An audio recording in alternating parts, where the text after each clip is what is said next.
Bienvenue dans le 20h de ce 25 avril. Tout de suite, les titres. Il a foulé le sol de Kigali, la capitale rwandaise, ce mercredi. Le président ivoirien va y prendre part à la remise du prix Mo Ibrahim, décerné à l'ex-présidente libérienne Ellen Johnson Sirleaf. Il va aussi rencontrer son homologue Paul Kagame. Renforcement de la coopération entre le district autonome d'Abidjan et la ville de Yokohama au Japon.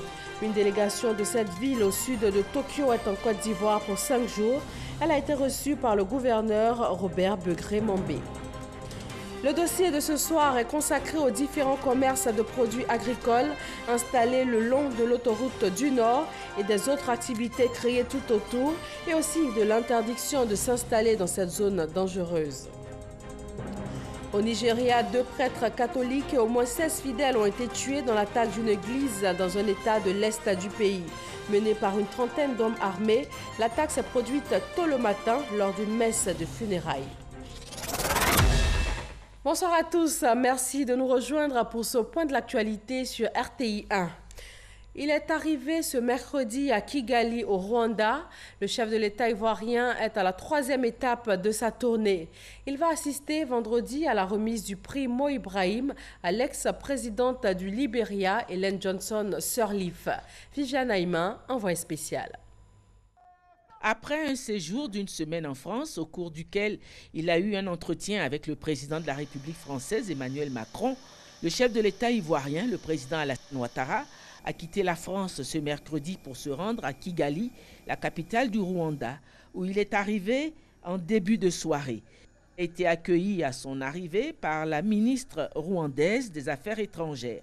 Le président de la République assistera à la remise du prix Mo Ibrahim pour le leadership d'excellence qui sera décerné ce vendredi 27 avril au cours d'une grande cérémonie à l'ancienne présidente du Libéria, Ellen Johnson Sirleaf, sur qui s'est porté le choix de la fondation Mo Ibrahim pour l'édition 2018 de son prix. L'ex-président du Libéria est distingué pour sa capacité à redresser son pays ravagé par des années de guerre civile.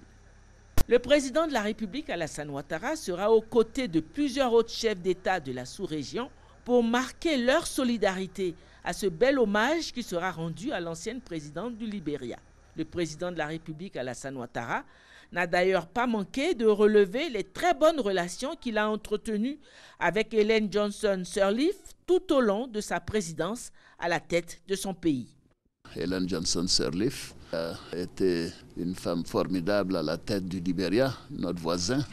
Et je dois vous dire que je tenais à faire ce déplacement. Et pour le président Kagame et pour Ellen Johnson Sirleaf, la Côte d'Ivoire est en paix, le Libéria est en paix.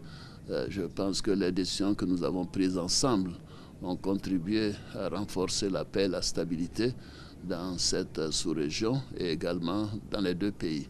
Donc je suis très heureux aussi de rencontrer mon ami Mo Ibrahim et le remercier pour ce prix qu'il a instauré. Au cours de son séjour, le président de la République s'entretiendra en outre avec son homologue du Rwanda, Paul Kagame, par ailleurs président en exercice de l'Union africaine. Je réitère toute mon amitié et toute l'admiration que j'ai pour le président Kagame, la transformation qu'il a faite de son pays et également toute la stabilité que nous avons ici dans cette sous-région. Il est également le président en exercice de la conférence des chefs d'État de l'Union africaine. Donc ce sera une occasion d'avoir un tour d'horizon sur les questions relatives au continent et les questions internationales, parce que la Côte d'Ivoire est au Conseil de sécurité cette année, l'année prochaine, et nous avons besoin donc de prendre un peu ses conseils par rapport à sa vision sur quelle doit être la position de l'Afrique au Conseil de sécurité. Après l'aéroport, le président de la République s'est rendu à son lieu de résidence. L'attendait une délégation de la petite communauté d'Ivoiriens vivant au Rwanda venue lui souhaiter l'aquaba à l'Ivoirienne. Ce séjour du président de la République à Kigali est le dernier acte d'une tournée qui l'a conduit au préalable au Koweït, puis en France. Une délégation de la ville de Yokohama au Japon effectue une visite de 5 jours en Côte d'Ivoire. Elle a été reçue par le gouverneur Robert Begré-Mombe. Il est question de renforcer la coopération entre le district autonome d'Abidjan et la ville de Yokohama au Japon. Olivier Iriebi et Abou Sanogo. La Côte d'Ivoire et le Japon s'engagent à renforcer la coopération décentralisée. Après la signature de proclamation d'échange et de coopération entre le district d'Abidjan et la deuxième ville japonaise Yokohama, une délégation d'experts et de techniciens japonais a été reçue par le ministre-gouverneur Robert Begré-Mombe. La mission inter-ivoirienne vient concrétiser les échanges entre les deux entités. Le district d'Abidjan et la ville de Yokohama s'engagent ainsi à partager leurs expériences dans divers domaines, notamment dans les secteurs de l'environnement, de l'éducation, du transport urbain et la promotion des échanges culturels. Pour le gouverneur du district d'Abidjan, cette coopération va permettre à la Côte d'Ivoire de se doter d'infrastructures modernes. Et cette coopération s'inscrira dans 4 volets essentiels. Le premier volet, la gestion des ordures ménagères. Le deuxième volet, c'est la gestion du trafic. Le troisième volet, l'adduction d'eau en Abidjan. Il y a un quatrième volet qui est celui de la coopération entre les écoles primaires afin d'amener les jeunes à se connaître. Nous sommes en train de faire des évaluations et nous n'avons pas fini de discuter avec les financiers. Ce sera en partenariat. Et nous apportons nos compétences, ils apportent le financement, on gère ensemble. Le chef de la délégation japonaise a pour sa part exprimé la disponibilité de sa commune à accompagner la Côte d'Ivoire dans ses différents chantiers. Comme la ville grandit, il y a toujours des problèmes urbains à résoudre. Nous sommes sûrs que nous pouvons partager avec vous notre savoir-faire. Et c'est un réel plaisir de collaborer avec vous pour encore le développement de Abidjan. Pour rappel, c'est en septembre 2017 qu'une délégation ivoirienne conduite par le ministre-gouverneur Robert Begré-Mombe a effectué une mission dans la ville de Yokohama au Japon, laquelle mission a favorisé la signature du partenariat entre les deux villes. La Haute Autorité pour la bonne gouvernance est en tournée à l'intérieur du pays. Elle informe, elle sensibilise et elle invite à donner dos à la corruption, une entrave pour la croissance et un obstacle au développement. Kwadio Kwame. Face au corps préfectoral et aux élus des régions de l'Ifou, du Nzi et du Moronou, l'occasion était tout indiquée pour faire le point et partager avec les participants la situation actuelle de la gouvernance et de la corruption en Côte d'Ivoire, de décliner les orientations stratégiques adoptées par la Haute Autorité pour la bonne gouvernance dans sa mission de prévention et de lutte contre ce fléau.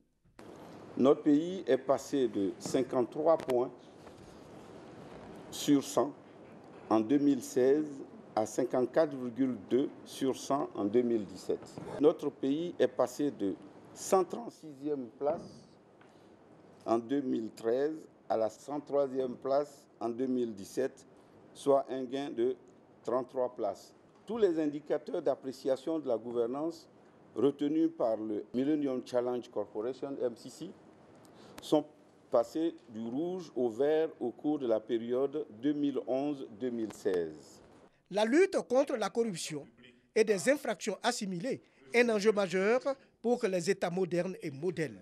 Un état de fait qui entrave la croissance, réduit la productivité et ralentit l'investissement.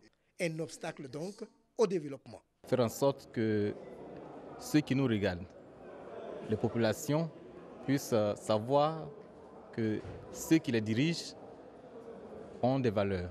Ceux qui s'adonnent à ce genre de pratiques, la corruption, il faut avoir le courage de les punir de manière exemplaire. Le comité local de lutte contre la corruption a été installé, présidé par le préfet de Daoukro. Après le corps préfectoral et les élus, la population a à son tour été sensibilisée. Nous nous engageons ce matin à lutter contre cette corruption afin de faire avancer notre pays. C'est l'ordonnance numéro 2013-661 du 20 septembre 2013 qui fixe les attributions, la composition, l'organisation et le fonctionnement de la Haute Autorité pour la bonne gouvernance. Elle s'articule autour des 4 piliers essentiels: la transparence, la responsabilité, la sensibilisation et la répression. On vient de l'apprendre, le directeur général du guichet unique automobile est mis aux arrêts pour des soupçons de fraude au niveau du dédouanement des véhicules de luxe. Il s'agit surtout d'en savoir davantage sur cette affaire qui défraie la chronique des révélations du bi-hebdomadaire L'éléphant déchaîné, et nous y reviendrons.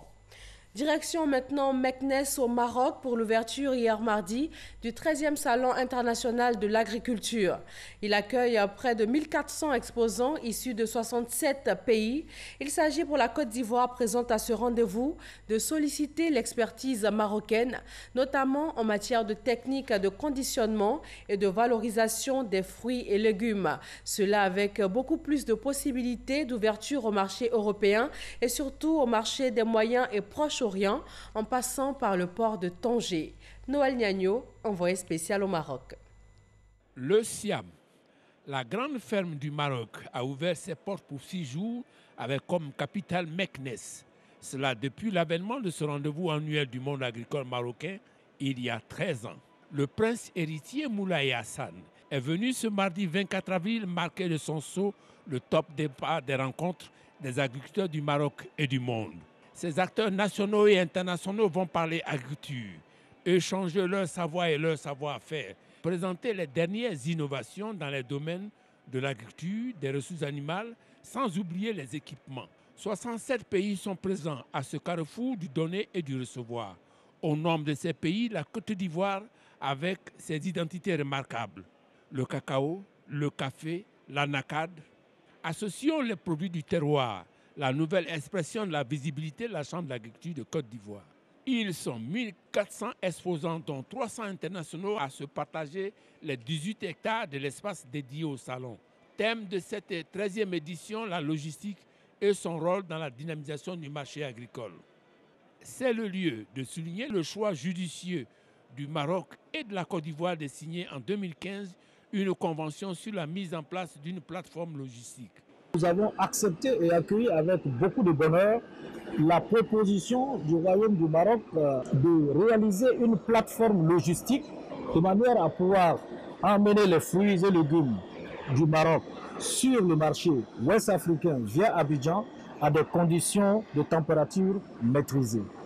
En retour, les fruits et légumes de Côte d'Ivoire et de l'Afrique de l'Ouest, notamment les mangues, peuvent accéder au port de Tanger et accéder à partir du port de Tanger au marché du Moyen et du Proche-Orient que nous n'avons pas encore exploré. Le Maroc et la Côte d'Ivoire ont signé un avenant à cette convention en marge de ce Siam, comme pour traduire la ferme volonté des deux parties à voir la réalisation de cette plateforme de commercialisation des fruits et légumes d'Abidjan. Cet avenant proroge de 3 ans la convention signée en 2015, qui expirait en 2018. L'avenant indique également qu'il revient à la société Tanger Med, société de droit marocain spécialisée en la matière, d'aménager, de développer et de gérer cette plateforme logistique une fois réalisée et mise en œuvre. Ici en Côte d'Ivoire, à Korogo, on parle également agriculture avec les 8e assises de l'Association ivoirienne des sciences agronomiques. Cette plateforme de recherche pour booster le développement agricole se tient en ce moment même dans cette ville de la région du Poro. Le monde de la recherche se donne 3 jours afin de proposer des solutions pour l'adaptation de l'agriculture au changement climatique. Léon Pro. Pénurie d'eau, perte de récoltes en zone ivoirienne de savane, des phénomènes provoqués par les variations des paramètres climatiques de la vie d'agronomes. Les présentes assises, les 8e de l'Association ivoirienne des sciences agronomiques, donc pour trouver les issues scientifiques, techniques et technologiques qui assurent la durabilité et la productivité agricole dans cette zone de savane au climat soudanien malgré le changement climatique. Les innovations sont déjà au niveau de la matière de recherche. C'est donc de leur transférer toutes ces technologies qui sont déjà connues et qui sont déjà maîtrisées ailleurs, afin qu'ils puissent changer leur méthode culturelle. Par exemple, il y a de nouvelles ressources qui sont déjà disponibles, qui sont adaptées à la période de sécheresse, qui peuvent être cultivées. Participent à ces assises enseignants-chercheurs, agronomes et techniciens d'encadrement, 200 au total que soutiennent le ministère de l'Agriculture et le parrain de ces assises, le Premier ministre Amadou Gon Coulibaly. Sont représentant, le ministre de l'Enseignement supérieur salue la reprise des activités de l'AISA, toute chose pour que l'agriculture reste le moteur de l'économie ivoirienne par sa capacité à répondre aux défis. Le développement économique et social de la Côte d'Ivoire repose fondamentalement sur l'agriculture. Ce secteur représente 28% du PIB, 50% des recettes d'exportation et 2/3 des sources d'emploi et des revenus de la population. Cependant, face au changement climatique, l'agriculture en Côte d'Ivoire reste confrontée à des défis majeurs. En effet, les pollutions environnementales, les engrais et les pesticides chimiques entraînent une réduction des sols cultivables et partant donc du rendement agricole, notamment dans la zone soudano-sahélienne de la cité du Pôle. Entre autres partenaires de ces assises dont les conclusions sont attendues pour ce 26 avril 2018, l'Université de Korogo et le Centre d'excellence africain sur le changement climatique. Des produits agricoles, on en trouve tout le long de l'autoroute du Nord. Des vendeuses en proposent aux automobilistes et ce sont en général des produits du terroir qui sortent à peine des champs, d'où l'engouement des voyageurs. Ces commerçantes bravent au quotidien l'injonction faite par les autorités de quitter les lieux en raison du caractère dangereux de cette voie express. Le dossier de ce soir est signé Eugène Atoubé. En partance pour Abidjan ou de retour, sur l'autoroute du Nord, de nombreux automobilistes s'autorisent une escale à l'entrée ou à la sortie de certains villages que traverse cette voie express à grande circulation. Une fois pied à terre, ils s'empressent de faire quelques achats. Question de temps. Produits du terroir, vivrier, viande de brousse, de la nourriture même. Mais vraiment rien de spécial qu'on ne trouve ailleurs. Et pourtant, c'est chez tous ces acheteurs itinérants rencontrés à Moronou, toujours le même plaisir, quoique les motivations soient différentes. En tout cas, avant, on trouvait un peu facile les bananes sur la route, un peu moins cher, mais aujourd'hui, c'est devenu un peu compliqué. Aujourd'hui, tu arrives, on te place 2 régimes de bananes à 2500 à 5000. Mais on va faire comment? On est obligé d'amener un peu la nourriture à la maison, donc on fait avec. En réalité, le prix ne compte pas. C'est bien frais. Ça vient du champ, bord champ quoi. C'est pourquoi on aime acheter ici. Sinon, il y en a à Abidjan. Parmi les acheteurs, il y a les occasionnels. Il y a surtout les habitués, ceux qui ne peuvent emprunter l'autoroute du Nord de Yamoussoukro à Abidjan sans faire leurs provisions à plusieurs endroits au cours de leur voyage. Avec les vendeuses, ils ont même tissé des rapports particuliers au point où leur acte d'achat est comme un rituel. Le ton du marchandage est familier et l'ambiance est toujours conviviale, dans une atmosphère où chaque partie y va de son argumentation pour convaincre l'autre. Mais en définitive, chacun y trouve son compte. Non, moi personnellement, je ne sais pas si c'est devenu une habitude pour moi, mais je ne peux pas faire un voyage sans prendre quelque chose sur la route, même quand c'est cher. Là, à Béoumi, j'ai fait achat de près de 100 000 francs de poissons et je vais partager avec des collègues, la famille. En tout cas, ça me réjouit quoi, quand je fais ça. Elles sont discrètes, mais toujours présentes le long de l'autoroute du Nord, les vendeuses de produits vivriers. Invitées pourtant à quitter leurs différents sites de vente pour une question de sécurité. Depuis la fin des travaux de prolongement de l'autoroute du Nord jusqu'à Yamoussoukro. Mais chasser le naturel et il revient au galop.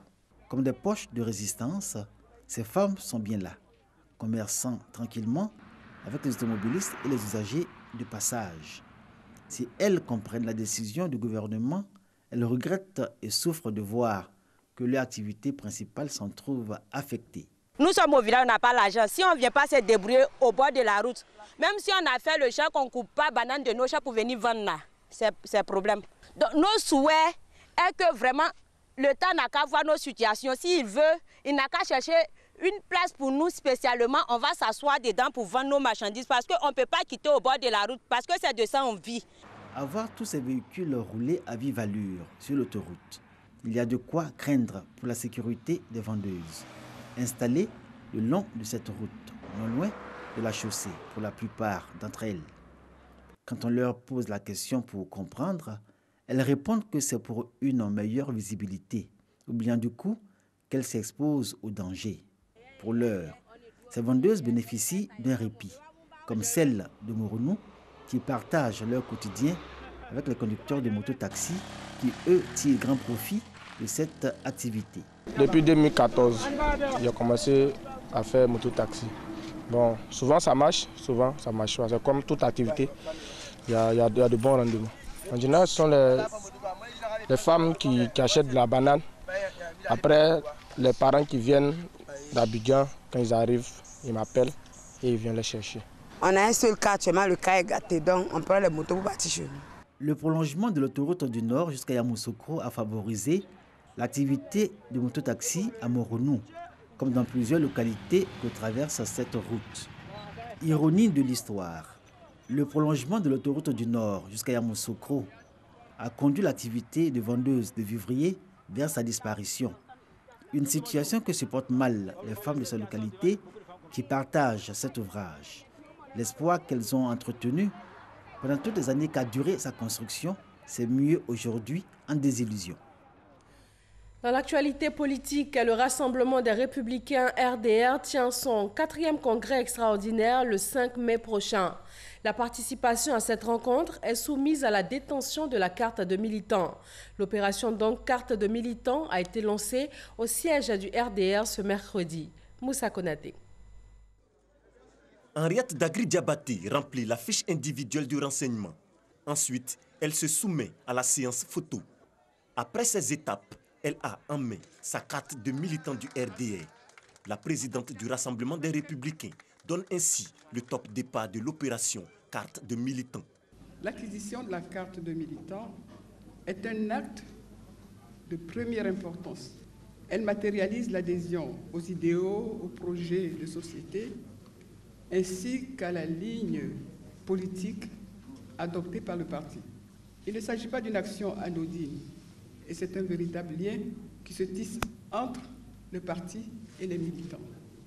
J'exhorte donc tous les militants à s'impliquer à tous les niveaux afin que cette opération soit un succès. Alors, moi, j'ai pris ma carte.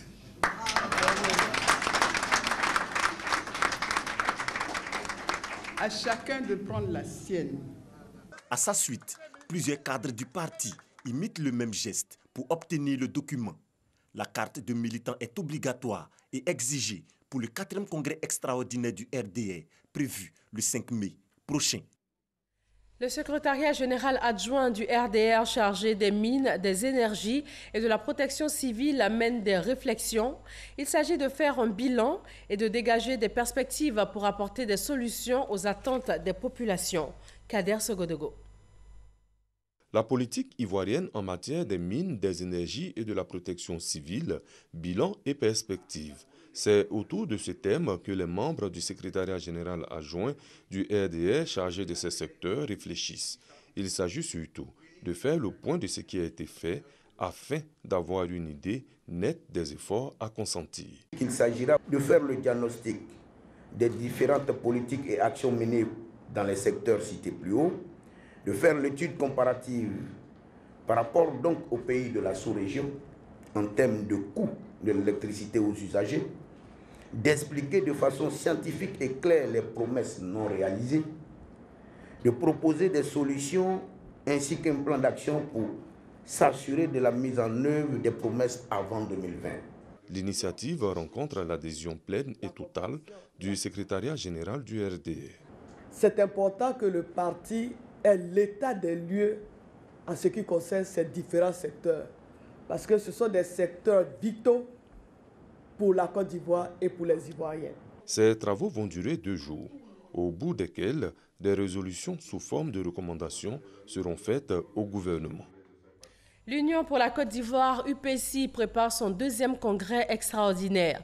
Lors de cette rencontre, le parti va donner sa position sur la question du parti unifié au sein du RHDP, dont il est membre. Olivier Iriebi et Herman Guivet. La question du parti unifié, en vue de donner sa position sur le sujet, l'Union pour la Côte d'Ivoire, l'UPC, a décidé de se référer à un congrès extraordinaire. Le bureau politique de notre parti a décidé, en application des dispositions de l'article 29 des statuts du parti, de convoquer un congrès extraordinaire. La question de l'adhésion de l'UPC au parti unifié dénommé Rassemblement des oufouettistes pour la démocratie et la paix relève exclusivement du Congrès. Selon le président du comité d'organisation, plus de 1500 personnes sont attendues à ce congrès. Pour réussir le pari de la mobilisation, les différents délégués du parti sont à pied d'œuvre pour préparer les militants et sympathisants. Le PDCI RDA, lui, est à la conquête de militants dans le nord du pays. Une délégation s'est rendue dans le département de Koro, district du Bafing, à l'occasion de la rentrée politique du comité départemental de Koro 2. Eugène Atoubé. L'image rappelle les moments chauds de campagne des candidats du PDC RDA aux différents postes électifs dans les localités de la région du Bafing. Conduite par une colonne de motocyclistes, la délégation de la direction de ce parti arrive à Boko. L'accueil est triomphal. Les militants enthousiastes, unis et mobilisés, donnent le ton pour la défense et l'illustration du PDC RDA dans une région où les responsables locaux de ce parti œuvrent pour son repositionnement. Bakayoko Lagui Sagidiba, vice-président du PDC RDA, chef de la délégation, s'est fait une idée plus précise de la force de son parti dans la commune de Boko, une commune acquise à la cause du RHDP. Mais le PDC RDA, durablement établi dans cette localité avec 80 comités de base et de section, ne détient aucun poste électif.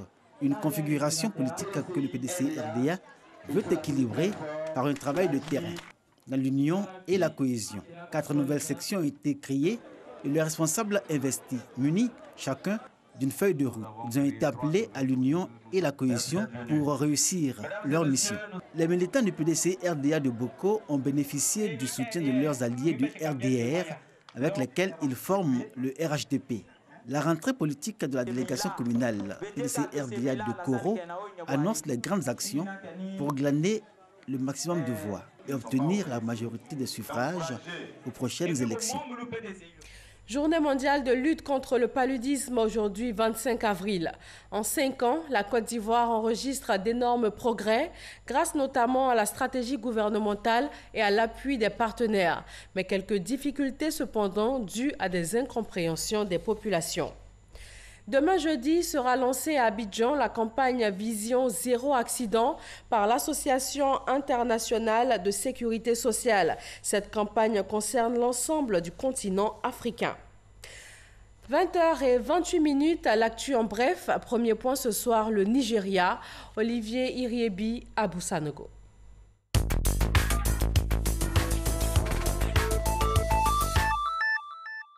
Dans le diocèse de Markoudi au centre du Nigeria, 2 prêtres et 16 fidèles ont été tués hier mardi dans l'attaque d'une église par des hommes armés. Les assaillants ont fait irruption dans l'église lors d'une cérémonie funéraire dans le village de Mbalom, dans l'état de Benue, dans l'est du Nigeria. Selon les premiers éléments de l'enquête, l'attaque serait liée au conflit entre agriculteurs et éleveurs dans le centre du Nigeria. 7 chefs d'État étaient réunis à Luanda, la capitale angolaise, pour le sommet de la communauté de développement d'Afrique australe, qui s'est achevé hier mardi. Les différentes crises politiques et électorales en cours dans les pays comme Madagascar, le Lesotho et la République démocratique du Congo étaient les principaux sujets évoqués à ce rendez-vous. Dans son communiqué final, le sommet de la communauté de développement d'Afrique australe appelle au calme et à la retenue à Madagascar. L'ex-président mozambicain Joaquim Chissano a été désigné par ses pairs pour faciliter un dialogue national en vue de dégager un consensus. La liberté de la presse s'est encore dégradée dans le monde l'an dernier et le climat de haine à l'encontre des journalistes qui se développent, notamment en Europe et aux États-Unis, menace les démocraties. Dans son rapport annuel publié ce mercredi 25 avril, l'ONG Reporters sans frontières dit s'inquiéter de la liberté de la presse dans le monde. Selon elle, le climat de la haine à l'encontre des journalistes se développe de plus en plus en Europe et aux États-Unis. À en croire son rapport, 21 pays sont désormais placés en situation très grave. Un nouveau record.